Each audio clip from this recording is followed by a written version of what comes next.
Hello and welcome प्यारे बच्चों, कैसे हो सारे। मैं असीम भारद्वाज स्वागत करता हूं आप सभी का संसारम पे। जो भी एस्पिरेंट इस बार नेट का एग्जाम दिया है या अभी कुछ समय पहले हुआ सेट का एग्जाम दिया है, अभी भविष्य की अपॉर्चुनिटी आप जानना चाहते हैं कि सर अभी जो नेट गया है इसके बाद हमारे पास दूसरा क्या ऑप्शन है जिससे हम लगभग समान स्तर की सरकारी नौकरी प्राप्त कर सकते हैं।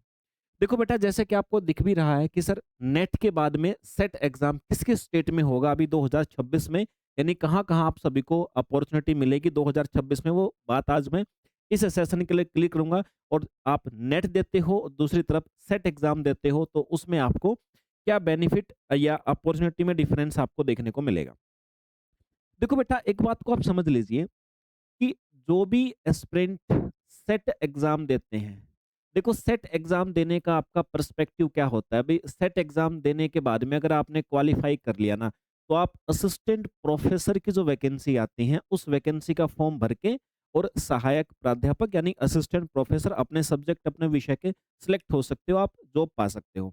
और जो भी एस्पिरेंट बेटा नेट का एग्जाम देते हैं ना, तो नेट एग्जाम देने वालों को क्या बेनिफिट होता है। देखो नेट एग्जाम देने वाले जो एस्पिरेंट हैं वो भी असिस्टेंट प्रोफेसर यानी सहायक प्राध्यापक की जो वैकेंसी आती है उनका फॉर्म भर के जॉब पा सकते हैं। नेट वाले बच्चे एक एक्स्ट्रा बेनिफिट होता है कि ऑल ओवर इंडिया में किसी भी राज्य के अंदर, ऑल ओवर इंडिया में किसी भी राज्य के अंदर वहां पर असिस्टेंट प्रोफेसर की वैकेंसी निकलती हैं, तो जिनका नेट क्वालिफाई वो पा सकते हैं।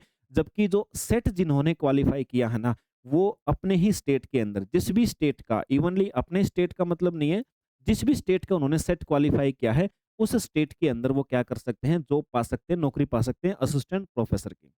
नेट एग्जाम के अंदर और एक्स्ट्रा क्या होता है सर, नेट एग्जाम उन बच्चों को देना चाहिए जिन बच्चों को या तो जेआरएफ यानी स्कॉलरशिप जो मिलती है ना, बच्चों को स्कॉलरशिप मिले किसके लिए, पीएचडी करने के लिए, या फिर बिना स्कॉलरशिप के भी जो पीएचडी में एडमिशन होता है ना, तो पीएचडी में एडमिशन लेना तो भी आप नेट एग्जाम के द्वारा ही होता है। सेट एग्जाम से आपको क्या होगा, आपने जिस भी राज्य का सेट एग्जाम क्वालिफाई किया है अपने राज्य का या किसी दूसरे राज्य का, वहां पर असिस्टेंट प्रोफेसर के लिए आप हो सकते हो। बाकी यहाँ पर ऐसा पीएचडी या जेआरएफ के लिए ऐसा कोई सिस्टम आप सभी को देखने को नहीं मिलता। कुछ यूनिवर्सिटीज हैं प्राइवेट या दूसरी प्रकार की, वहां पर उनके थोड़े बहुत क्राइटेरिया ऐसे होते हैं कि प्रेफरेंस दे सकते हैं। बट नॉर्मली आपको पीएचडी में एडमिशन लेने के लिए या जेआरएफ के लिए आपको नेट क्वालिफाई करना पड़ता है। ऑल ओवर इंडिया में आपकी वैल्यू होती है। सेट एग्जाम मैंने बता दिया, राज्य के अंदर आप असिस्टेंट प्रोफेसर लगते हो जस्ट इट, ये बेनिफिट होता है। तो डिफरेंस मैंने आप सभी को बता दिया। अभी बात है सर सिलेबस, सिलेबस में कोई डिफरेंस होता नहीं है मेरे भाई। आप सभी को बता दूं कि जो सिलेबस आपका है ना, वो सिलेबस नेट हो चाहे सेट हो आपके सब्जेक्टों का सेम ही रहता है। मतलब प्रिपरेशन आपको एक ही बार करनी होती है। क्वेश्चंस का लेवल डिफरेंट होता है। अगर मैं कहूँ सीएसआईआर नेट के अंदर क्वेश्चंस का लेवल क्या आता है, तो अगर मैं सीएसआईआर नेट का जो लेवल है क्वेश्चन का उसको 100 मान के चलूं, तो मेरे भाई सेट के अंदर उसके मुकाबले में 60 से 70 उसका लेवल होगा। मतलब नेट के मुकाबले 60 से 70% ही लेवल होता है आपके सेट एग्जाम के अंदर, तो आसानी से हो सकता है। अब देखो, करने को तो हम कुछ भी कर सकते हैं, लेकिन हमारी जो परिस्थितियां होती हैं हर बच्चे की अलग अलग होती हैं। कोई बहुत दूर ग्रामीण क्षेत्र में होता है जहाँ पे इंटरनेट जैसी सुविधाएं भी बहुत अच्छी नहीं होती हैं, कोई बच्चा आपका मेट्रो सिटी में है, तो देखो सुविधाओं का फर्क होता है। उन सारी चीज़ों को देख करके आप लोग सेलेक्ट करें। कोशिश आप सभी एग्जाम्स की करें, नेट की भी करें, सेट की भी करें, तो डेफिनेटली आपका कोई ना कोई एग्जाम तो हो ही जाएगा। अब सर, आपने कहा था कि अभी कौन-कौन से राज्यों के अंदर आपको सेट देने को मिलेगा 2026 में। नेट तो आप सभी का एग्ज़ाम हो गया अभी। तो सर सेट कब देने को मिलेगा हमें? सेट के बारे में सुन लो। सबसे पहले तो आप सभी एस्पिरेंट को राजस्थान, राजस्थान के अंदर आपको सेट देने को मिलेगा। दूसरी बात है छत्तीसगढ़, छत्तीसगढ़ के अंदर आपको सेट देने को मिलेगा। फिर एमपी मध्य प्रदेश के अंदर देने को मिलेगा। एक सर आपका गुजरात और एक बच्चे आपका आपका महाराष्ट्र। ये कुछ स्टेट हैं जिनके अंदर आपको अभी वर्ष 2026 में सेट का एग्जाम देने को मिलेगा। जो बच्चे नेट का एग्जाम दे लिया, हो गया, नहीं हुआ अलग विषय रखता हूँ मैं उसको, वो आप सभी के अपने व्यक्तिगत चीजें हैं। लेकिन आप अभी अगर सेट देना चाहते हैं, असिस्टेंट प्रोफेसर सेलेक्ट होना चाहते हैं, तो ये सेट आपको देना होता है। इन राज्यों के अंदर अभी सेट होना बाकी है और इसी में आपके साल में वर्ष में सेट एग्जाम होगा बच्चे।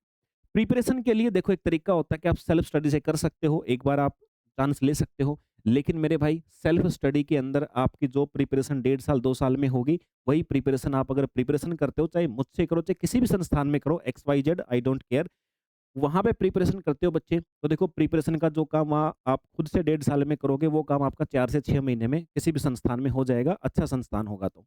बुरा संस्थान होगा तो 1-2 महीना और लग जाएगा। बाकी बच्चे ज़्यादा डिपेंड करेगा आप सभी की मेहनत के ऊपर। आप अगर ये सोचोगे कि टीचर ने सामने खड़े होके जो बोल दिया, 100% आपको समझ में आ गया। देखो दुनिया में ऐसा तो कभी हुआ नहीं, ना तो हमारे साथ कभी हुआ था, ना आपके साथ। हर टीचर के साथ में आपको कुछ ना कुछ परसेंटेज कंप्रोमाइज़ करना ही पड़ता है, अपनी मेहनत बढ़ा करके उस चीज़ को कंप्लीट करना पड़ता है बच्चे। बिल्कुल साफ बात कहूँगा, क्योंकि हर टीचर से आपकी वाइब मैच नहीं हो सकती है, हर टीचर से आपका माइंडसेट मैच नहीं हो सकता है।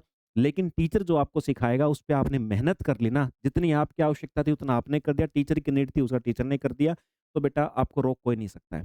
अब सर अगर मुझसे पूछो प्रिपरेशन के विषय में, तो मैं आपको बता देता हूँ, ये अभी एमपी सेट का जो एग्ज़ाम हुआ था उसका रिज़ल्ट आया था अभी महीना डेढ़ महीना पहले बेटा, तो ये हमारे एक बैच जो एक ही बैच हमने लॉन्च किया था, उस 4 से 5 महीने का बैच था। ये 34 plus selection something something finally 38 के आस-पास तक बच्चों का क्वालीफाई हुआ था, ध्यान रखिएगा। इसके बाद हम बात करते हैं नेक्स्ट सर, अब जिसको तैयारी करनी है तो बेटा एमपी सेट, छत्तीसगढ़ सेट और राजस्थान सेट 3 आपके राज्यों के सेट के बैच अभी संसारम एप्लीकेशन पे चल रहे हैं। बुक चाहे आप भारत के किसी भी राज्य से हो, एक ही बुक आपके लिए सफिशिएंट है। पिछले 5 से 7 वर्षों के इसके अंदर जितने भी पेपर सेट किए हुए हैं, किसी भी राज्य के अंदर 7 से 8 राज्यों में जितने पेपर हुए हैं, सारे क्वेश्चंस यूनिट वाइज़ आपको इस बुक में मिलेंगे। हिंदी और इंग्लिश दोनों लैंग्वेज में मिलेंगे और डिटेल्ड एक्सप्लेनेशन मिलेगी हर क्वेश्चन की। ये बुक भी आपको संसारम एप्लीकेशन से ऑर्डर करोगे, आपके घर पे आ जाएगी मेरे भाई। ठीक है सर। अब बचा इसी प्रकार की नोटिफ़िकेशन, कोई भी नोटिफ़िकेशन आती है तो आप सभी के लिए हमने ये स्टार्ट कर रखा है कि कोई भी न्यूज़ आती है, रिज़ल्ट आता है, वैकेंसी आती है, तो 3 जगह पे आप सभी को देखने को मिलती हैं। एक है बेटा टेलीग्राम, ये इंस्टाग्राम पे ये क्यूआर कोड है, आप इस क्यूआर कोड को स्कैन करके आप फ़ॉलो कर सकते हो।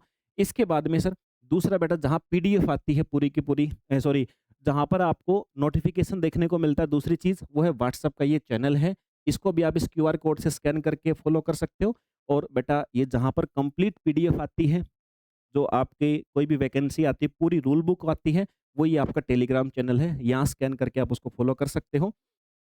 तो ये थी जानकारी आप सभी के लिए, जो बच्चे नेट दिया है अभी, सेट के दोबारा से प्रिपेयर हो जाओ, सिलेबस कुछ अलग से नहीं पढ़ना है, सिलेबस आपका सेम ही रहने वाला है जो आपने अभी पढ़ा है, बस लक्ष्य आपका फिर से एक बार एक एग्ज़ाम आपको निर्धारित करना पड़ेगा और मंजिल आपको बच्चे चलते-चलते मिल ही जाएगी। तो ये थी जानकारी डियर एस्पिरेंट आप सभी के लिए, दोबारा से मुलाकात होगी, आप सभी से जुड़े रहिए संसारम के साथ में। जय हिंद।